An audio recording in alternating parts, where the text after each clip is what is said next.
one thing that I learned a long time ago is that one is too small of a number to achieve greatness. You can be good by yourself, but you'll never be great by yourself.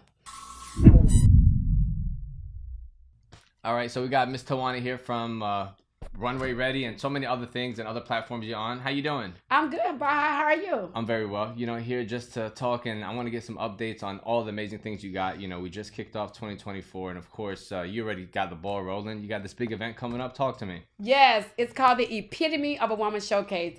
Baha, it's so dope because it's everything that embodies a woman, from faith to fitness to family to finances to safety, motherhood, community, everything that embodies a woman. So it's going to be a great networking event for women to just come out, shop with our vendors, you know, just hang out. We're going to have like an all-male fashion show. Okay. You know, so women love to come out. We know you have to have a little eye candy. So we're going to have an all-male fashion show. We're going to have a panel of men to discuss give us some relational advice because we're not men, right? So we don't know how men think. So we have to have you guys help us out, right? Yeah, just kind of put our little input in and kind of tell you guys how we feel. We got feelings too, right? Exactly, right? And so we'll have a panel of female doctors to kind of, you know, share some things with us that's a plague in our community.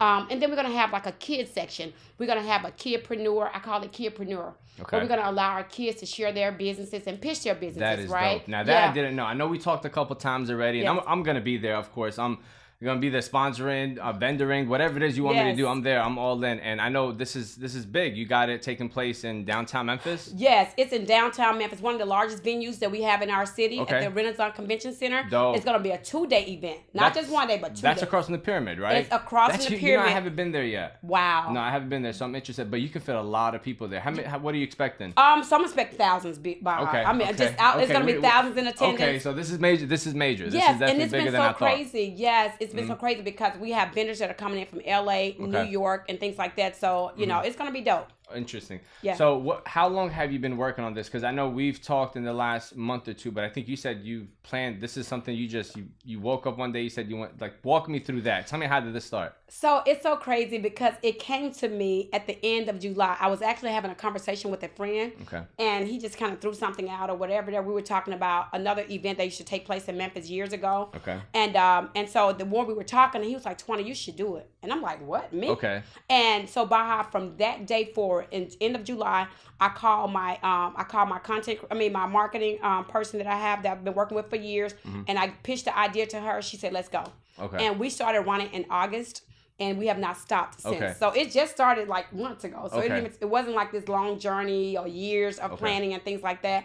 We started really planning in August, and it's showtime. So the feedback since you started promoting it since then, where have you been getting? Like from different outside of Memphis? Have you been getting kind of like, you know, feedback from there? Like, are you expecting people from, you know, maybe up north or West Coast? You tell me, because I know you got a big platform on, you know, all the social medias. I know that's how I got connected with you, and we eventually met up, and then we're neighbors now because you end up opening a brick and mortar store. So walk me through that beginning journey. What got you to here? Because obviously you're still excelling and you incorporating different things under your big enterprise, you know. So tell me, where did it really start? So it started out. Well, let me just share this first. I have a gym that's across the street that's called Fit with Twana. I'm on Hacks Cross, right? See, I didn't even know that. Yeah. So I'm learning so much more talking to you. Okay, cool. Yeah. And this is in the same business plaza where me and you are? No, it's across the street where Chowtown Restaurant is. Okay, I know where that is. Yeah, so I opened the store. I opened the gym in 2016. Okay. So I was still working in corporate America, just, you know, doing it part-time as a personal trainer. And so, but I've been modeling since 2002. Okay. So I started my modeling career way back. And so I had an opportunity to be on commercials, videos, did 3 movies and things like that, right? And so I've always been into fashion. So I started Runway Ready Boutique in 2018. I said, well, let me just, you know, have a little fun with it, you know, whatever. I love clothes. People are always asking me, where you know, Twana, where'd you get that outfit? And I got tired of saying other stores. I got tired of saying the dealers and the Macy's and all this, you know. I was like, you know what? Let me create my own. Okay. And so I started Runway Ready, was just messing around with it, just online, part-time. And so one day I had a really big day on TikTok. I put something out on TikTok because everybody kept telling me to, you know, try TikTok. And I'm like, yeah, I was late on it, but man, I know. I wish I had done it earlier, because I put one video out and I had and my Shopify was just going. I said, what's going on? I was like, what's going on here. Yes. And so that's the best feeling. You probably having lunch, say, let me take a break real quick. Yeah. And sometimes, taking a break from your business means slowing down the money from ringing up. But imagine still getting that transaction or that ring on your phone, Yes. So I was with my girlfriend, Nicole. We were hanging out. And I was like, Nicole, what's going on? Mm-hmm. And so I realized that day, I said, I think I need to get serious about Mama Ready. Yes. And so I got really serious about it. We started creating content consistently. We shoot content every single week. Okay. And I just said, then I decided in 2022, I was still working in corporate America, but I'm gonna tell you what's so crazy about her. I pulled up at work in 2022 in February. Okay. I remember pulling up at work. I had a great job. No, not Where was this? I worked at Kroger's corporate office. Okay, so I have a master's in criminal justice. Okay. So I had a district manager. I was a district manager for 16 stores over the loss prevention area. Okay. Yeah. So I did that for over 20 years. And so, anyways, I pulled up one day. It was in February. Never forget it. And I just pulled up in my parking spot, the normal parking spot. Mm-hmm. You know how everybody for so many years. Yeah. And I said, "This is for the birds." I said, God, I don't know when, I don't know how, but this is my last year at Kroger. Okay. I said, this is my last year. And I had no plan. I had nothing. Okay. But I just know that it was in my spirit that was going to be my last year working in corporate America because I was like, not that I hated my job or anything, but I said, it's time to bet on me. Yeah. And I just stepped out on faith because one thing that I do know, Baha, is that I can always go back into the workforce. For sure. If I have to. Yeah, right? Your reputation is clear to, the places you worked at. So definitely it's an open door, man. Who wouldn't love you to come back to their company? Yeah, but I won't go back because in my mind, I don't have anything but a plan. That's the mindset. That's the mindset we're trying to put out, for sure. You see what I'm saying? So that's me. So so I just stepped out and I was passing by. One day by, leaving my gym, and I saw a sign said lease an opportunity. For lease, let's go. So I was like, let me call, make it happen, and I haven't looked back since. I love it. I love it. And it's so many different things that have to happen to get you to where you want to be. But people need to understand it's a journey, and along this journey, you probably have to do certain things that you might not want to do there and then. But ultimately, once you pass all that, it's like, okay, well now I can open more doors and more avenues for people. So I want to get there because I know a lot of people that are in this position can tend to get very caught up with focusing on them. How important is it with building a team around you to create success for those people around you? Like how have doors been open for that circle of or your team? Wow, Baha, that's a very good question. One thing that I learned a long time ago is that one is too small of a number to achieve greatness. Mm-hmm. You can be good by yourself, but you'll never be great by yourself. And you are the epitome of that because you have a strong team around you, right? Thank you. And so I have some amazing women around me, and they can tell you that my journey is my success is not just my success. Mm-hmm. I incorporate them in everything that I do, and it's not about me; it's about us. And they know that everybody, all the resources that I have, all the connections that I have, all the wisdom that I have, all the pain that I've endured, I pour into them. And, if there's someone that I know that I can help, that I can connect them with, I'm going to do it. Okay. I want them to be more successful as I am because I don't ever want to be the big fish in a small pond. You know what I'm saying?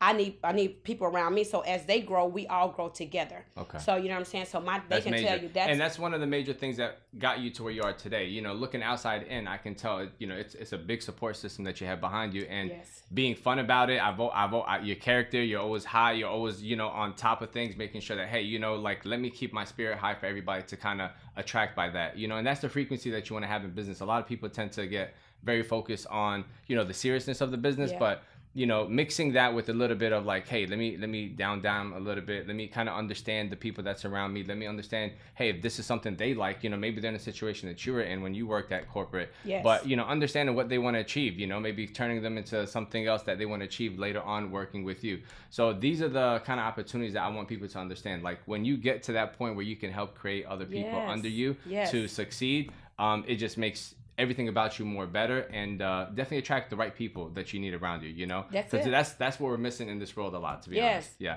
I mean, it's crazy, but I think I learned, so a lot of people don't know. People look at me now and they're always like, people just assume just by your presence or your appearance and things like that, people assume that, man, she's going to do well and she's always done well. But people don't understand that I was homeless. Only one time. I don't even hate that I mentioned that, but I was homeless. It's okay. So what happened, I faced a mortgage crisis. And so, my first home, didn't know, what I was doing and whatever, right? And so I actually dealt with that. And so what happened, I was in this program to help me to save my home. So I was in the program. I'm thinking that everything is going fine. 5 or 6 months go by. I'm still paying this guy who's working on everything for me with the court system. Mm-hmm. And so one day, it was a Thursday morning, I received a knock on my door.